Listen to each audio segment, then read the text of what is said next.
பிறந்த நாள் முதலாய் தோளில் சுமந்தீரே. நம்ம உட்கார்ந்து கொள்வோம். இப்பொழுதும் குழந்தையை நம்ம பிரதிஷ்டை செய்ய போகிறோம். ஒவ்வொரு வருட ஆலய பிரதிஷ்டை வரும்போதெல்லாம் குழந்தை பிரதிஷ்டை நடக்குதுன்னு சொல்லி ஒருத்தர் கேட்டாங்க. ஆசீர்வாதமானது. அல்லேலூயா. ஆகவே இந்த நாளும் என்னுடைய இரண்டாவது மகன் ஜோசுவா ஜாய்ஸுக்கு கர்த்தர் கொடுத்த இரண்டாவது பெண் குழந்தையை இன்றைக்கு ஆண்டவருடைய ஆலயத்தில் நாம் பிரதிஷ்டை செய்ய போகிறோம். கற்பத்தின் கனி கர்த்தரால் வரும் சுதந்திரம். ஆகவே கர்த்தர் தம்முடைய பிள்ளைகளுக்கு சுதந்திரமான ஒரு ஈவை கொடுக்கிற தேவன். அல்லேலூயா. ஆகவே பிள்ளைகள் தேவனால் கொடுக்கப்படுகிற ஒரு ஈவு. ஆகவே அந்த பிள்ளையை கர்த்தருடைய சமூகத்தில் இந்த நாளிலும் நாம் ஒப்பு கொடுத்து பிரதிஷ்டை செய்ய போகிறோம். இந்த பிரதிஷ்டையை அருமையான பாஸ்டர் பால் ஐசக் அவர்கள் வந்து நடத்தி கொடுப்பாங்க.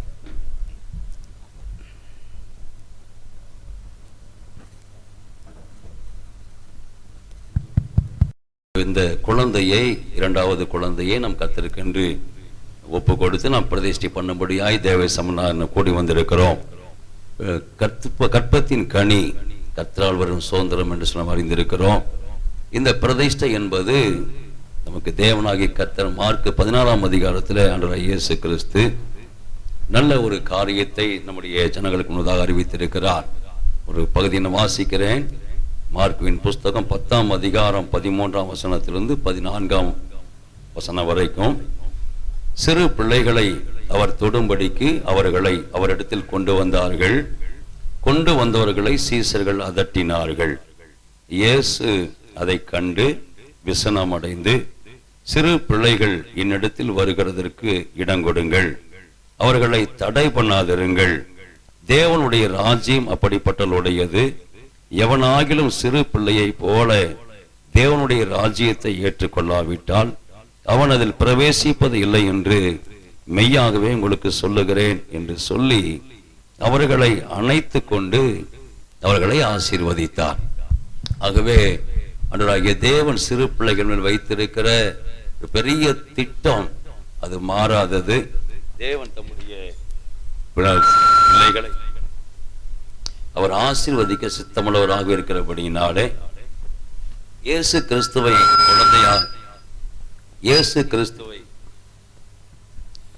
கிறிஸ்துவை குழந்தையாக 8ஆம் நாளிலே அவர்கள் ஆலயத்துக்கு கொண்டு வந்த பொழுது அது விசேஷமான ஒரு நாளாக வேதத்திலே பார்க்கிறோம். அந்த குழந்தை வருவதற்கு முன்பதாக 2 தேவ மனிதர்களை அந்த ஆலயத்திலே கர்த்தர் வைத்திருந்தார். ஒருவர் சிமையோன் என்கிற ஒரு தேவ மனிதர். அவர் அந்த நாளிலே ஆண்டவர் இயேசு கிறிஸ்துவை அவனுடைய தகப்பனும் தாயும் ஆலயத்திற்கு பிரதிஷ்டைக்காக கொண்டு வரும் பொழுது தேவ ஆவியானுடைய ஏவுதலினாலே அந்த சிமையோன் ஆலயத்திற்குள்ளே வந்திருந்தார். அவர் வந்து குழந்தையை எடுத்து ஆசீர்வதித்து அந்த குழந்தையை குடித்து பரிசுத்த ஆவியால் நிரம்பி அவருடைய தகப்பனுக்கும் தாய்க்கும் தீர்க்க தரிசனமாய் இயேசுவை குறித்து அவர் பேசினார். அதோடு கூட அதே காலகட்டத்திலே பானுவேலின் குமாரத்தி என்று சொல்லப்படுகிற ஆசேர் கோத்திரத்தாருடைய ஒரு தாய் இருந்தாங்க, ஒரு விதவை தாய். அவங்க கிட்டத்தட்ட ஒரு 60 ஆண்டுகளுக்கு மேலாக அதே சபையில் உபவாசம் பண்ணி ஜெபம் பண்ணி காத்திருந்தார்கள். அவங்களும் அதே நேரத்தில் வந்திருந்தாங்க. அந்த குழந்தையை குறித்து அவர்கள் ஜனங்களுக்கு அறிவித்தார்கள். இயேசுவை குறித்து அவர்கள் சொல்லி கர்த்தருடைய ஜனங்களை உற்சாகப்படுத்தினார்கள். அதை போல குழந்தைகளை கர்த்தருடைய சபையிலே கர்த்தருடைய பிரசன்னத்திலே கொண்டு வந்து நாம் பிரதிஷ்டை பண்ணுவது என்பது தேவன் நமக்கு ஏற்படுத்துகிற நல்ல ஒரு நியமம். இங்கே தேவனுடைய ஆவியினாலே ஏவப்பட்டவர்களாய் பரிசுத்தவான்கள் கூடி வந்திருக்கிறோம். இந்த குழந்தையை கர்த்தருடைய கருத்தில் ஒப்பு கொடுக்க போகிறோம். இந்த குழந்தையை கொண்டு கர்த்தர் இந்த தேசத்திலே தம்முடைய பூர்ணமான சித்தத்தை நிறைவேற்றுவாராக என்று நாம் ஜெபிக்க போகிறோம். அருமையான பெற்றோருக்காக நான் கர்த்தருக்கு ஸ்தோத்திரம் பண்ணுகிறேன். அன்பு மகன் ஜோசுவா, அன்பு மகள் ஜாய்ஸ்கா, கர்த்தரை துதிக்கிறேன். இந்த குழந்தை கர்த்தர் உங்களுக்கு கொடுத்தார் என்று நீங்கள் விசுவாசிக்கிறீர்களா? இந்த குழந்தை கர்த்தர் கொடுத்த சுதந்திரம் என்றும் இதை கர்த்தருடைய வார்த்தையின்படியே வளர்க்க நீங்கள் பிரயாசப்படுவீங்கன்னு சொல்லி வாக்குத்தத்தம் கொடுப்பீர்களா? ஆமாம். இந்த குழந்தைக்கு முன்பதாக உங்களுடைய வாழ்க்கையில் அவளுக்கு நீங்கள் மாதிரியாக இருந்து எல்லாவற்றிலும் நீங்கள் வேதம் வாசிக்கிற காரியத்திலே, செபிக்கிற காரியத்திலே, நீங்கள் ஒருவரோடு ஐக்கியப்படுகிற பழகுகிற எல்லா காரியத்திலேயும் முன்மாதிரியாய் காணப்பட்டு கர்த்தருக்கு மகிமையை கொண்டு வருவீர்களா? ஆமாம். எதிர்காலத்திலே இந்த பிள்ளையை குறித்த தேவ சித்தத்தை நீங்கள் அறிந்து கொள்ள தேவ சமூகத்தில் காத்திருக்கவும், தேவன் உங்களுக்கு வெளிப்படுத்துகிற காரியத்தை குறித்து பிள்ளையிடத்தில் பேசி அவளை திருச்சபையினுடைய காரியங்களே பங்கு பெறவும் கர்த்தருடைய ராஜ்யத்தை கட்டவும் பயன்படுத்துவீர்களா? ஆமாம். இந்த குடும்பத்திற்கு மாத்திரமல்ல, சமுதாயத்திற்கும் சபைக்கும் வருங்காலத்தில் உங்கள் பிள்ளைகளை கொடுத்து கர்த்தருடைய சித்தத்தின்படி கொடுத்து எல்லாவற்றிலும் கர்த்தருடைய நாமத்தை மையப்படுத்த உங்களுக்கு பொறுப்பு இருக்கிறது என்பதை நீங்கள் உணர்ந்திருக்கிறீர்களா? நீங்கள் ஏற்ற காலத்தின காரியங்களை கர்த்தருடைய சமூகத்தில் வேதம் வாசித்து வெளிப்படி நடந்து அந்த பிள்ளைக்கு முன்னதாக இருந்து ஆசீர்வதிக்க உங்களை வாழ்த்துகிறேன். நாம் கர்த்தருடைய சமூகத்தில் ஒப்பு கொடுப்போம்.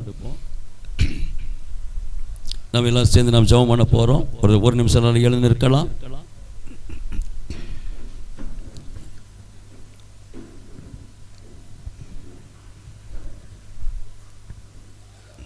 நாம் ஜெபிப்போம்.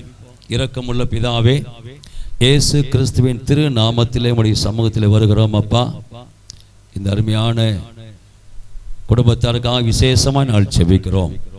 அன்பு தகப்பன் ஜோசுவாவுக்காக, அன்பு தாய் ஜாய்ஸுக்காக உமக்கு நன்றி சொல்லுகிறேன்.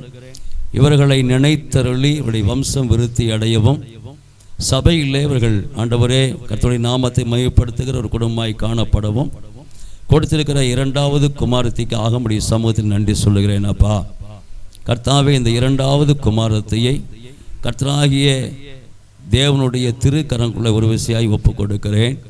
இவர்களை இந்த மண்ணிலே கர்த்தர் அனுப்பின பூரணமான நோக்கம் நிறைவேறும்படியாய் இந்த குழந்தையை ஆசீர்வதித்து ஜெபிக்கிறேன். அப்பா கர்த்தாவே, இந்த பரிசுத்த சீயோன் அசெம்பிளியை கர்த்தாவே மேலும் ஒரு ஆத்மாவை பெற்றிருக்கிறது என்று சொல்லி விசுவாசித்து நன்றி சொல்லுகிறேன்.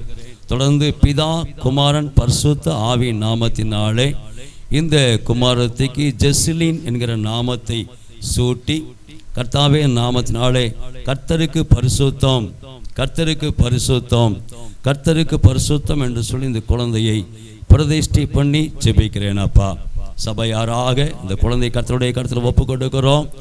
தேவன் தாமே இந்த குழந்தையை கர்த்தருடைய சித்தத்துக்கு ஏற்றபடி வளர்ப்பதற்கு பெற்றோர்களுக்கு கர்த்தர் அனுகிரகம் செய்தல்லும்படியாய் ஜெபிக்கிறேன்.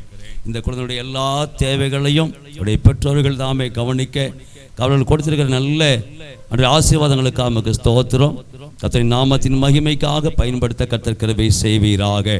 இந்த குழந்தை அவருடைய குடும்பத்திற்கு மாத்திரமல்ல, திருச்சபைக்கும் சமுதாயத்திற்கும் ஆசீர்வாதமான பாத்திரமாக இருக்கும்படியாய் பிதா குமார் பரிசுத்த ஆவியின் நாமத்தினாலே பிரதிஷ்டை பண்ணி ஒப்பு கொடுத்து ஜெபிக்கிறேன்.